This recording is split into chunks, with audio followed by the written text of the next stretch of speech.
So, today we're going to do a counter velocity joint on an Austin Mini, 1979. Here's a counter velocity joint, pot joint inner, I should rephrase that. And this one is a rebuilt one now, new boot put on, all greased, with the right amount of grease put in. Check the diameter of the shaft, making sure it's not too worn. It's got to be 1.249, 1.248, maybe as low as 1.247. But that also runs on the bushing at the end of your drive shaft, so you want to make sure there's not a lot of play there. Should be clean, no bumps, nothing to feel. Smooth out with emery paper if you have to. 400 grit would be good. So this one's a complete one. So the one I have here has been taken apart and cleaned. It's all ready to be reassembled. This is off of 79, measures 1.248. My bushings on the end covers are 1.250, so we have a 2 thou clearance. This is the inner part of the CV, or I should rephrase that, the pot joint they call it, with a bump stop on it. And of course there are the splines inside. Those splines will match our drive shaft axle. And as you can see on that axle, there's a C-clip for this one to fit into.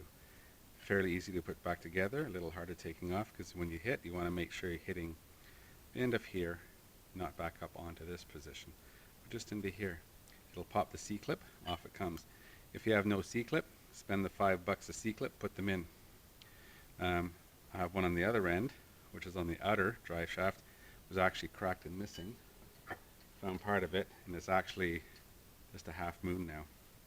So that one wasn't holding, it was actually pulled out a bit. So you take the big bumps, or you hit a pothole, or you go airborne, shaft's going up and down. You don't want this pulling apart. You want the inner pot joint to move back and forth. This is why this is the only freedom on the system. Shouldn't be any others. This will move in and out as you go up and down. That's the only one you should have. No other movement on that axle. When you put it together, you must remember to assemble in the right order. You have the cage. Cage fits on one way, not the other way. In my trusty Rover book that I have, you can see a nice picture. Let's see if I can get that in there. As how that's assembled. There's the end, there's your cage, so that's all going into the pot, the big end. The smaller end is to the outside. As well, it states the amount of grease that you want to use in this. You want to use the right stuff. They recommend outer members to be 50 cubic centimeters, which is 50 grams or 1.76 ounces, and we're using the proper grease for this. Proper grease is the CV boot grease that you want to get. I bought this at Canadian Tire.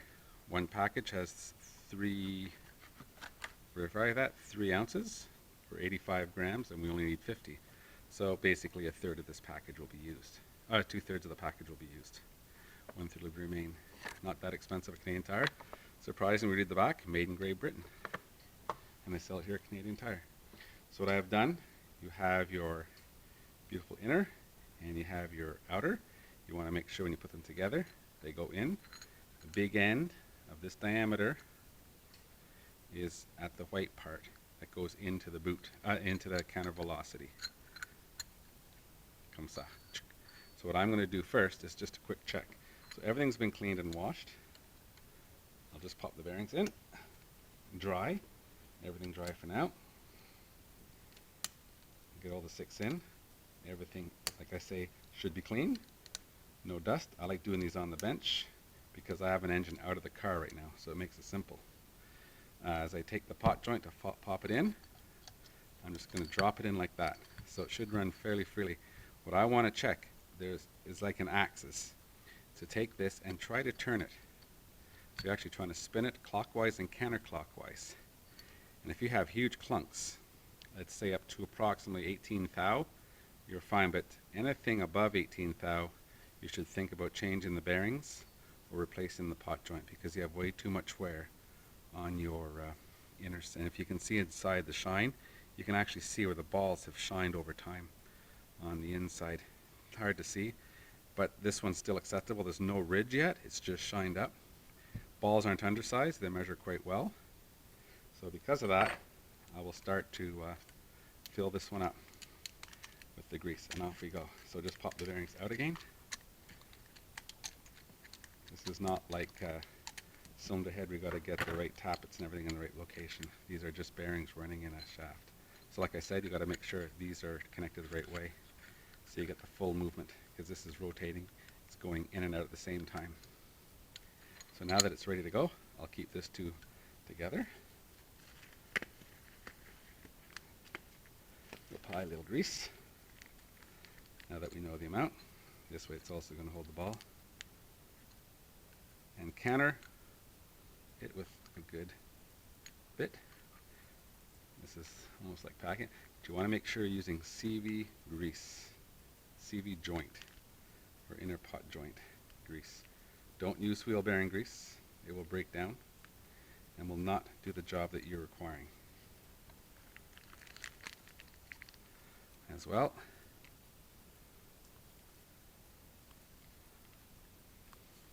you can fill up your pot joint.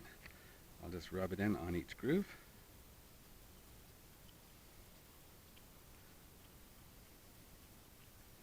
This way everything's getting full lubrication. We still have quite a bit, which is good because I'm only using 2/3 the package. So I'm going to make sure as we put this in, you're going to hear the air come out a bit as it's going to be a bit trapped. But if you overfill it, you also make the boot unhappy, because you could bulge the boot. Don't really want to do that because they're finicky boots to begin with, in my opinion. So now that we have that guy done, we'll just come in here, pop in the bearing, 2,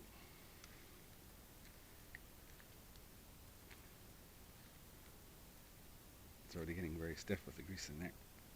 There. As that is in, you can see now the grease is starting to squeeze out around the bearing, just like packing a wheel bearing. I'll just give it a bit more on this side, and then the bump stop. That bump stop actually will hit the back of the inner pot joint once in a while if you're going up and down for full length travel. So that one's all done. We will do, I still have over 1/3. I'll just give the balls a cover up. Make sure we got everything covered. There we are. Pop the grease to the side. What I'm going to do now is actually just, as you see, drop it in. The dry check's important to make sure you have no side plate. It's harder to tell when the grease is in. So as it goes in, you'll hear the air come out. And it's happy.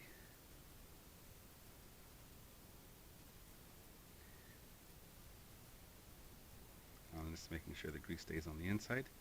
Keep it off there. We're going to put the outer pot on for the seal. I'm just going to bring that out a bit so you can see it.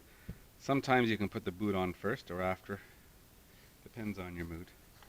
What I have here for the inner sometimes uses steel rings, which are good if you have one. I do have a tool for one, but the bands are too wide and it's going to cut into the boot. So what I have here is just your standard nylon, which is the G45Ls, and it's got the steel zip clip in it.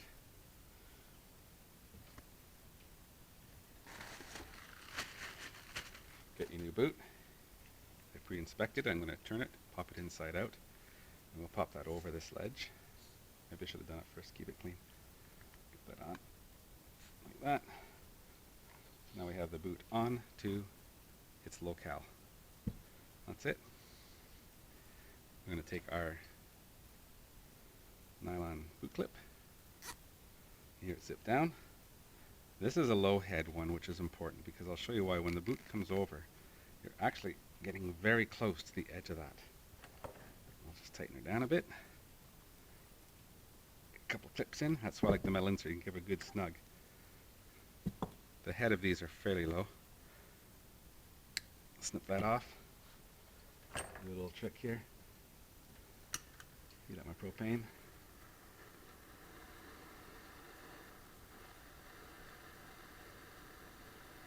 Just run up the tip of my old screwdriver. I'll take it to here and I'll just melt the top of it down just to get that flush. There we are. Turn that back off. This way it's flattened in. Take my file, Make sure there's no high spots on there. On the edges, there's no dirt. It's fairly clean, so it's smooth. So when I turn the boot over, this portion of it is tapered. As the pot joint goes in and out, the further in it goes, it's never going to contact, but as soon as the pot joint comes further out, it's going to want to contact. So what I will do, I'll just flick this boot over. Nimbly. Take off any excess grease just along the position of where it's going to be. And as you can see, it's going to have to be into that groove. Right now it's not. So just push it in, and you can hear the air come out a bit. So now you got a finished pot joint. So really, you don't want to use too high of a clamp. It's nice to use the metal clamps to hold the boot in. These I've never had an issue with or break through. More of an issue of actual wear over time. Boots breaking, get caught on something, sticks flying up. So now your boot's ready to get the outer one on. Zip ties are okay, but you got to watch out near your exhaust coming down if you use a 3 into 1, that these do get close and sometimes rub the top of it off because of the head sticking up. So what we do have is a banding tool, Princess Auto, or similar, whatever one you want to get. They just go over top. And I've made sure this one fits the groove ever so nicely. And I'll just pull it tight.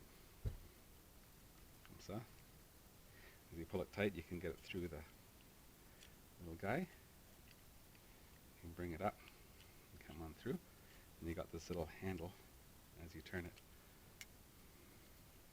to get it through. So we'll make sure, we just make sure our band is in its groove, because they are finicky to be square. And as it is, we'll just tighten it down. Looks like the band is on ever so nicely. I'm not overdoing it, but I'm giving a nice one. I'm going to bend it up and over. Bend it up and over. I'm going to use the clicker, snap it. It does snap like it says it does onto the back of the package. So now you have your band on. It's through. It's not over tightened. I'm going to take it and bend it down like that. I'm on a metal work surface below this little carpet. Just give it a little tap. Tap it down below those two spikes. Tap the back down. And just making sure that we're okay all around. There we are. And we'll just take this first little tab, bend it over. Just now I've bent down this first tab. Bend down the second one. This has to be a little bit.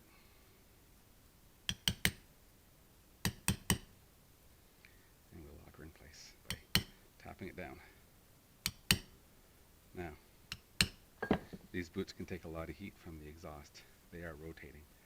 And this now is much flatter than it would be if you had to use a zip tie of a certain size. That would be sticking up. It would be sticking up that little extra bit. It's going to rub, it'll get hot, and it'll just pop off. So if you can, get the metal ones, tap it down, lock it in place. Now we have a final pot joint ready to be put back on. I'm going to do with this one and the other one, because the engine's out in the top, I'm putting a bigger engine in my car. I'm just going to pop these into the back of the engine, or I should say the differential, have them in. I don't have a flinger. In the book it requires an oil flinger, or what they call a water seal. Don't have that. One option that you can do is anti-seize. Don't go overboard.